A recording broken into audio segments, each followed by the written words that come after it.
Nul doute que ce nouveau duo électrique plaira aux téléspectateurs.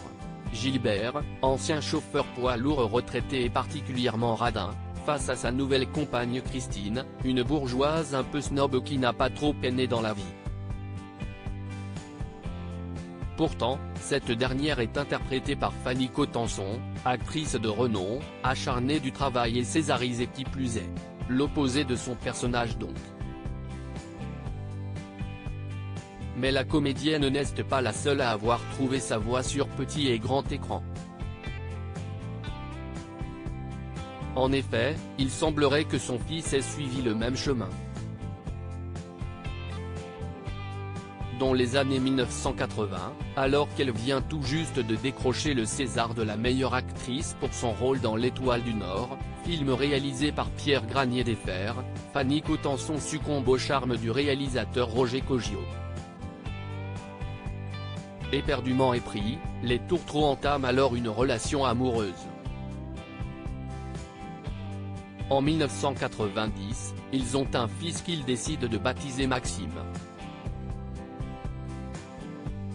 Malheureusement, le couple se sépare quelques années plus tard et Roger Coggio décède en octobre 2001 des suites d'un cancer.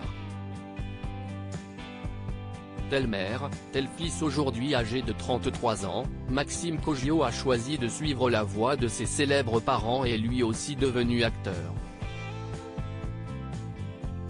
Après avoir suivi des cours au Conservatoire national supérieur d'art dramatique, le jeune homme a décidé de se consacrer au théâtre. En 2019, il était à l'affiche d'une pièce intitulée La vie de Galilée.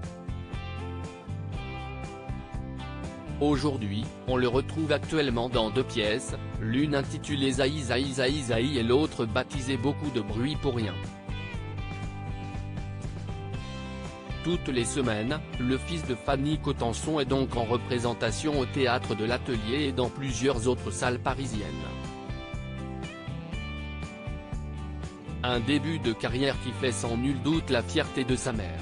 Si le jeune comédien n'a pas encore atteint le degré de célébrité de sa maman, il lui reste encore de belles années pour faire ses preuves et, pourquoi pas, décrocher lui aussi un César un jour. Et qui sait, peut-être un jour pourra-t-on voir le fils de Fanny Cotenson sur grand écran.